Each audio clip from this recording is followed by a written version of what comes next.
everybody. We're west of the Strip and we're seeing like this army of construction workers. Wow. Look at all this. I don't know what's going on. Maybe they're just finished working or something. So, believe it or not, I guess, with all the social distancing, you're still having a lot of people all jam-packed together. So much for that. Now, by the way, I actually have heard that Sisolak actually owns the property of the Allegiant Stadium. So what do you guys think? He's trying to push the stadium really, really hard, and when the economy falls apart, we may end up have to pay for it. So ladies and gentlemen, we're back here at Rhodes Ranch. They even blocked the streets even more.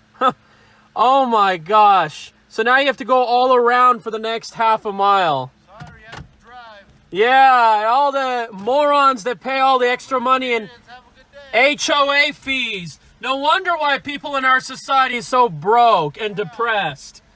Gosh, this is a sign of societal decline.